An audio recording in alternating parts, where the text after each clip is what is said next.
کہ آج کل ہمارے ماحول میں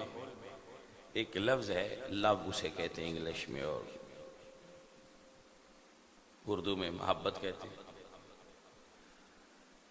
تو کوئی لڑکا لڑکی کو بگا کر لے جاتا ہے اور لڑکی اس کے ساتھ بھاگ جاتی ہے، یہ بھی خواہش کی۔ اب اس کو آپ سمجھنا، اور لڑکی سے پوچھتے ہیں کہ بھائی تو اس لڑکے کے ساتھ کیوں بھاگ گئی؟ تو وہ کہتی ہے مجھے اس سے محبت ہو گئی ہے۔ ایسے ہی کہتے ہیں نا۔ آپ سمجھتے ہیں کہ یہ ممبر پر ڈسکس کرنے والا مسئلہ نہیں ہے، تاکہ آپ اپنے گھروں میں اس کو سنائیں اور بتائیں جا کر۔ میں اس لڑکی سے پوچھتا ہوں، میرا سوال اس لڑکی سے ہے جس کی عمر 24 سال ہے، کہ جب تو اپنی ماں کے پیٹ میں تھی تو تیری ماں زخمی ہو گئی کسی وجہ سے، اس کو زکام ہو گیا، فلو ہو گیا، تو ڈاکٹرز نے کہا کہ دو آپشنز ہیں،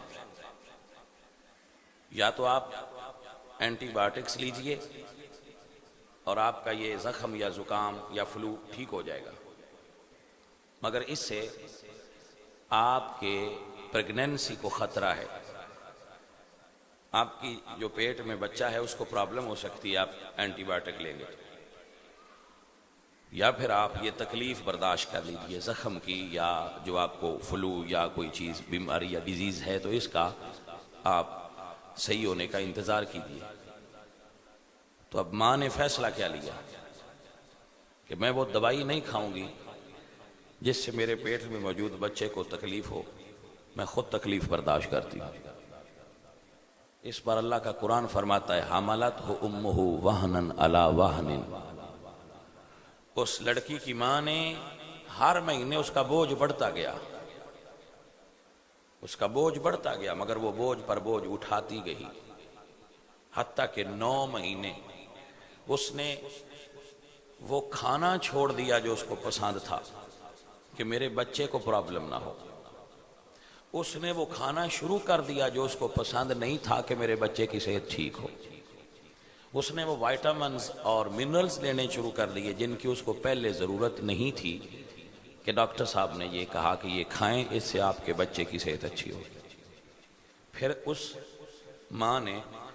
اس بچی کو زندگی اور موت کی کشمکش میں مبتلا ہو کر جنا۔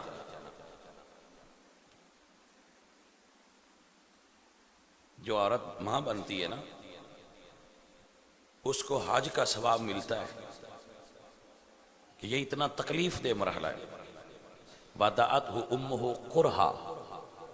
کہ اس کی ماں نے انتہائی درد اور تکلیف سے اس کو جنا، پھر اپنے حسن کا، اپنی فزیک کا، اپنی باڈی کا خیال نہیں رکھا، ہر وہ چیز کھائی جس سے اس کے باڈی پر فیٹ بڑھتی گئی،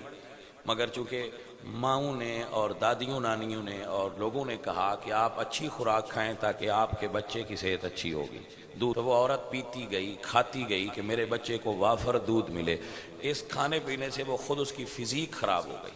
وہ موٹی ہو گئی، پیٹ بڑھ گیا، وہ اس کی شکل میں تبدیلی آ گئی، اس نے یہ قربانی بھی دی۔ پھر 2 سال 2.5 سال تک اس نے اس لڑکی کو دودھ پلایا، پھر وہ لڑکی اپنی ماں کی گود میں پیشاب کرتی تھی، اس کا واش روم ماں کی گود تھا، وہ لڑکی یا لڑکا وہاں پیشاب کرتے رہے، ماں اٹھاتی رہی اور صاف کرتی رہی، نیپی چینج کرتی رہی۔ آپ بتائیں کبھی ہم واش روم جائیں، پبلک ٹوائلٹ جائیں کبھی، تو ہمیں گندگی اور کراہت فیل ہوتی ہے کہ یہاں پہلے کوئی گندا آدمی واش روم گیا اور بو آ رہی ہے، کبھی ماں نے کراہت کی کہ یہ میری بچی ہے، بچہ ہے، اس نے میری گود میں پیشاب کر دیا؟ اس نے کبھی غلاظت اور گندگی کی وجہ سے نفرت نہیں کی۔ پھر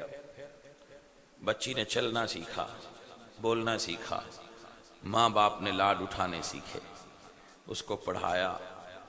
عید آئی تو کپڑے لے کر دیے، بڑی عید آئی تو پھر کپڑے لے کر دیے، جو اس نے مانگا وہ دیا، جو چاہتی تھی وہ لے کے دیا،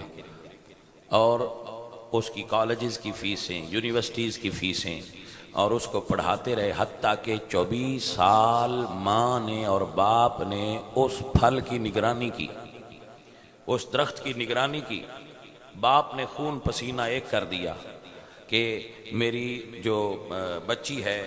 اس کو کوئی تکلیف نہ ہو۔ وہ ہمارے پنجابی میں کہتے ہیں کہ دیاں رانیاں ہوتی ہیں۔ ہر باپ اپنی بیٹی کو اپنے گھر میں رانی بنا کر رکھتا ہے، اور وہ بیٹی سوئی رہی، ماں باپ نے اٹھایا نہیں۔ 24 سال کے بعد اسے ایک لفنگا ملا، لوفر ملا، فیس بک پہ مل گیا، گلی میں مل گیا، محلے میں مل گیا۔ میں اسے لفنگا کیوں کہتا ہوں؟ اس لیے لفنگا کہتا ہوں کہ شریف لوگ ایسے شادیاں نہیں کرتے، شرفاء کے ہاں ایسا نہیں ہوتا۔ کوئی لفنگا ملا تو اس نے کہا کہ میں تم سے محبت کرتا ہوں، آئی لو یو کہا، تو لڑکی کو اس لفنگے کی آئی لو یو کے پھیر میں اور سحر میں اور دھوکے میں ماں کا وہ پیار بھول گیا، جو ماں نے بچپن سے 24 سال تک لو کیا تھا، وہ لو بھول گیا گلی کے اس لفنگے کے ایک آئی لو یو میں۔ تو آپ مجھے بتائیں کہ کیا 24 سال کی محبت بے لوث کا صلہ یہ دینا چاہیے ماں باپ کو کہ 24 سال کے بعد کسی لڑکے کے ساتھ لڑکی بھاگ لی اور وہاں جا کر کورٹ میرج کر کے ماں باپ کے گلے میں مرتے دم تک رسوائی کا پٹا ڈال دیا، کلنک کا ٹیکا لگوا دیا ان کے ماتھے پر کہ یہ ہے جس کی بیٹی بھاگ گئی تھی۔ 24 سال کی محبتوں کا صلہ یہ دیا بیٹی نے کہ ایک لفنگے کی محبت کو باپ کی عزت اور محبت پر ترجیح دے دی، ایک آوارہ آدمی کی محبت پر جو کہ جھوٹی محبت ہے، جس کو محبت کہنا محبت کی توہین ہے، بلکہ یہ اس کو ہوس کہنا چاہیے۔ اس ہوس کے پیچھے اس نے اپنی ماں کی قربانیاں بھلا دی، اپنے باپ کی قربانیاں بھلا دی اور اس لفنگے کے ساتھ بھاگ گئی۔ بھائی یہ محبت نہیں ہو سکتی، یہ ہوس ہے، اور یہ سوشل میڈیا کا جن ہے، یہ جس کو چمٹ جاتا ہے اس کا دماغ کام نہیں کرتا۔ سوشل میڈیا کا جن جس لڑکے یا لڑکی کو چمٹ جائے اس کا ذہن کام نہیں کرتا۔